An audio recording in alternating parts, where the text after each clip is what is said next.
Good morning, everyone. I want to thank Bob Budsock and Integrity House for inviting me. And I also want to thank them for all the incredible work that they do, not only to save lives, but also to improve them and change them. And they've been doing this work for over 50 years. And everyone's gotten a round of applause, but I want to thank Bob and Integrity House for that incredible work.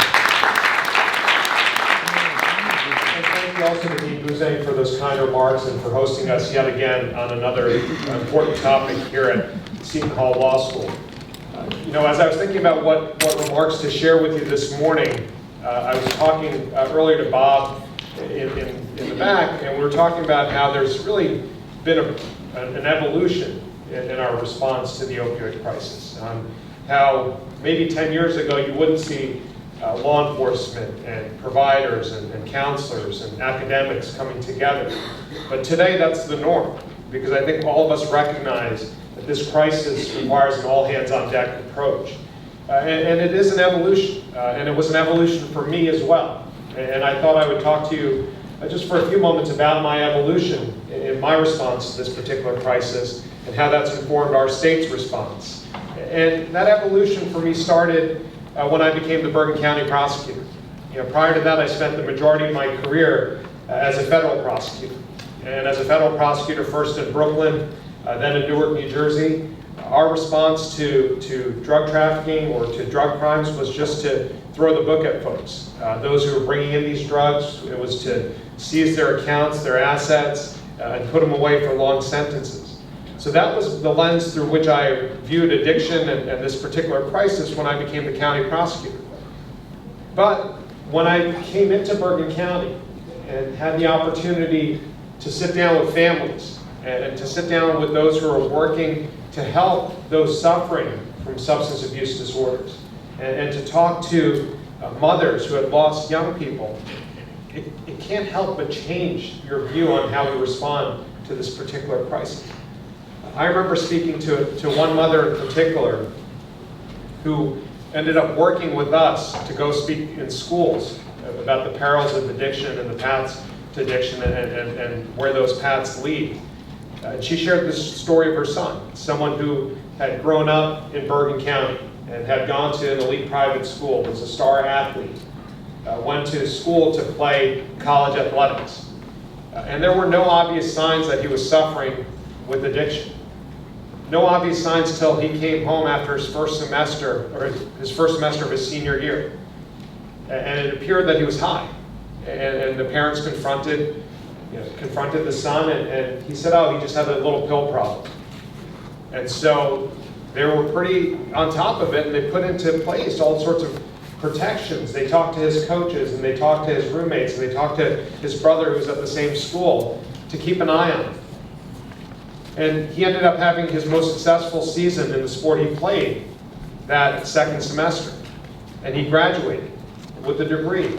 Academically, he was doing fine. But the reality is that he had been abusing pills for a long time, starting in high school after a sports injury, and then began snorting heroin not too long after that when the pills ran out. And after he graduated and came home, the signs of his addiction became more and more apparent.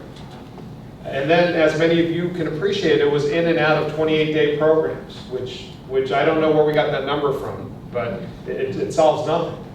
In and out of 28-day programs, in and out of jails, in and out of group homes and other forms of counseling.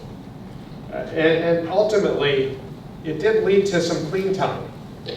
And the parents began to trust the son again. Until one day he asked for the car keys, and they had a GPS monitor on the car because they wanted to make sure he wasn't going and making that trip to Patterson to feed his habit. And so they allowed him the keys to the car and to take that car to the mall where he wanted to go buy something, a gift. And they tracked the GPS, and he did go to the mall. But the reality was that he had texted his drug dealer to meet him at the mall, at the Garden State Plaza. And on January 3rd of 2014, he met his drug dealer at the Garden State Plaza, came home high. And that moment led to more confrontation, as many people who deal with this horrible disease know happens in families. That's a story that often doesn't get told about this crisis. And he went up to his room, and the parents tried to sort of unpack what had happened and figure out what they would do next. And about 1 o'clock the next morning, the father went upstairs and decided to check on their son to see how he was doing. He had overdosed. Overdosed at 1 o'clock in the morning on January 4th of 2014. But luckily the paramedics were able to get there in time to revive him with Narcan. And he got a second lease on life. He was taken to Valley Hospital and he spent 12 hours there. And at 1 o'clock in the afternoon, medically cleared, right? And sent on his way home, not with anything in his hand, not with any connection to services, not with any sort of support from a recovery specialist, without anything. Without anything, sent back home. And then flash forward to later the next day, his brother finds him overdosed again, this time dead. That is the cycle that I confronted as a county prosecutor, that cycle of arrests, treatments, programs, in and out of them. Overdose, cops rushing to houses to save somebody with Narcan, hoping that they get there in time to save that person. And then in many cases not getting there in time. And we were confronting hundreds of non-fatal overdoses in the county and over 100 fatal overdoses. And it was touching every part of our county. And it was apparent to me that the way we were dealing with this crisis previously in law enforcement in the county, which was with stigma and incarceration, wasn't working. You know, we would do all sorts of sweeps where we would go into Patterson and wait on those bridges and identify users from Bergen County who were going in and out of Patterson to cop heroin, and then arrest them with that heroin. And then after we got 100 or so, we'd put their pictures in the Bergen Record and pat ourselves on the back and say we were doing something about the addiction crisis. Over and over. And so as I met people like Michael Paolello, who's here from Newbridge, and others, and we began to talk about new approaches, we said, we're not going to do those types of sweeps anymore. We're not going to add to the stigma that's going to make it more difficult for someone to pursue treatment. If we do go out there and arrest folks, to let those dealers know that we're there and watching, we're not going to do it unless we have some treatment options. And so we instituted something in Bergen County that Michael and I worked on very closely that we termed Operation Helping Hand. And it was a new approach, and the 70 plus police chiefs, we have 70 towns in Bergen County, 2 that don't have police chiefs, but we have 74 police departments in Bergen County. So you can do the math on that. We sat down with these police chiefs and we talked about this new approach. And for folks who have been in law enforcement for 20, 30, or 40 years, it's a difficult conversation to have. But a number of them took that leap of faith with us. And we started the program small, and we tracked the outcomes. And we saw that people were staying clean when, at the time of arrest, we offered them a treatment option. We said you could detox if that's what you need, or if you need inpatient or outpatient. We had different services lined up and professionals with us, and recovery specialists with us, to talk to folks at the lowest moments in their life, when a law enforcement officer is there, as they are trying to not get high, but to not get sick and cop heroin, and to see a law enforcement officer say to them, hey, I'm here to help you. I'm here to offer you a helping hand. After that initial doubt and confusion is overcome, and they talk to us and we introduce them to recovery specialists, we saw people were taking us up on these treatment options, and that it was having a positive impact. And just for maybe one, it was breaking that cycle and preventing the next fatal overdose. So we began to grow that program over time, over my 2 years at the county prosecutor's office. And at the end, we were turning away police departments who wanted to participate in these programs because they saw it was breaking cycles for folks, and that perhaps they didn't have to try to race to somebody's house and hope that they saved them in time, that they can get there and offer them treatment through Helping Hand. And so it was apparent to me when I became the Attorney General in 2018 that we needed to replicate this program statewide. And in June of 2018, we did it in 5 counties. And we touched over 180 people in those 5 counties, and 5 out of 6 took us up on the treatment option. And as we tracked those outcomes, we saw that a number of them were staying clean for 3 months, for 6 months. And so we tried to roll it out statewide. And we realized that the Bergen approach wasn't going to work in Sussex, and what worked in Sussex wasn't going to work in Cape May, and that we had to tailor these programs for individual counties. But the 3 hallmarks of this program are that law enforcement act as a touch point into the treatment system, that law enforcement are proactive. This is not an approach where we just wait in our offices for somebody to knock on the police department door to say, I need help. They have to be proactive. They have to be in their communities. And it depends on relationships like the one I have with Michael and other people in our county, that our prosecutors, our law enforcement officers have to develop these relationships and these networks so they can leverage them. So in some municipalities and counties, that meant we're going out there proactively. In others, it meant us at the state police using all the data that we collect. And I'm telling you, in some of our counties, we're able to predict the next overdose victim with precision. We can look at Narcan save data. We can look at arrest data.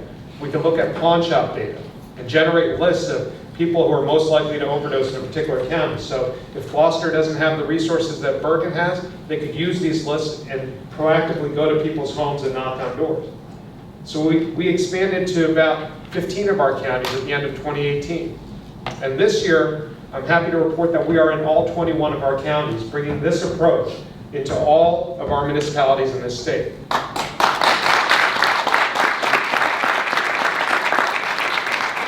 And we are funding that approach, and it's a cornerstone of what we're doing in this state.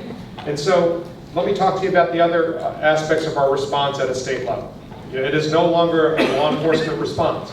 It is a public health response. And like any other public health response, we're focusing on prevention, treatment, and enforcement. I talked about treatment in the form of Operation Helping Hand. Now, prevention takes a different approach. It requires a different approach. Prevention means us engaging, using the levers at our office, the Attorney General's office, that we have oversight over our Board of Medical Examiners. We run the prescription drug monitoring program in this state, and we have the ability to issue rules and regulations. So prevention also means us pulling those levers and requiring our physicians to do more, to seek informed consent, to change their prescribing habits, to do continuing medical education on the dangers of addiction and the paths to addiction. And we've pulled that lever, and we're doing that. But it also means talking to our young people. And what we did this year was work with our NJSIAA, the body that oversees sports in this state, to require that every student athlete in this state that participates in high school sports go through an education program about the dangers of opioid addiction, so that they are informed when they do have that sports injury and they feel that pressure to get back on the field, that they could ask the right questions of their physicians, of their parents, about other options that are less powerful than opioids perhaps that might do. You know, opioids have a place, but we have to have informed consent, and we've seen too many of our young people take that path to addiction. So that is something we instituted this year, and I'm hopeful that as we continue with these different approaches with our Department of Education as well, that we'll have a more comprehensive program in the years to come, speaking to prevention. And it's got to be earlier than high school. It's got to be earlier than high school, and we're sitting down with our Department of Education to figure out how we can change the curricula in this state to incorporate that in our health classes. When it comes to enforcement, and I'll finish there and then I'm happy to take some questions if there's time. When it comes to enforcement, I've said this before, you know, we focused our efforts on the street corners, but it can't be there alone that we're going to end this crisis. We have to hold people accountable if they feed this crisis, regardless of whether they operate on the street corner, in an exam room, or in a corporate C-suite. And that's precisely what we've been doing. When it comes to the street corner, we are being more and more precise with our enforcement efforts. We are using all the data that we collect in this state. We are treating every overdose scene, every drug arrest, as a piece of this puzzle. We're taking those stamps on those heroin bags that our dealers in this state use to peddle their heroin, to market it, to say that my stamp is the most powerful, that you should buy my stamp. We're using that as a piece of evidence in this puzzle, that when we could link up, or if we see a high number of overdoses in a particular area, that we could, through the lab analysis of the residue in there, through those stamps, figure out where those drugs are being sold. Work back, use traditional investigative techniques to work up to those heroin mills.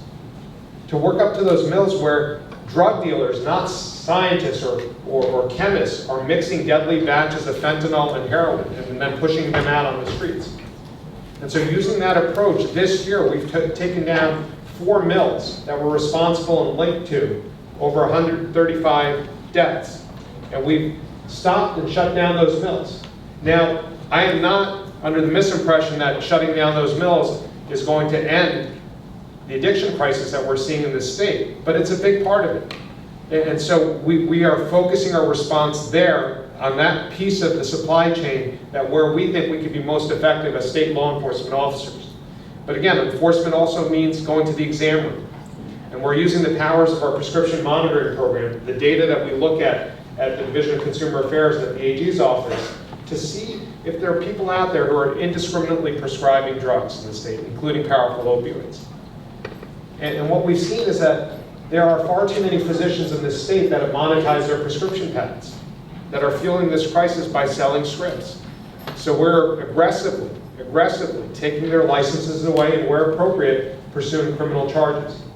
That's a big part of it. The final part of it is holding the corporate actors responsible.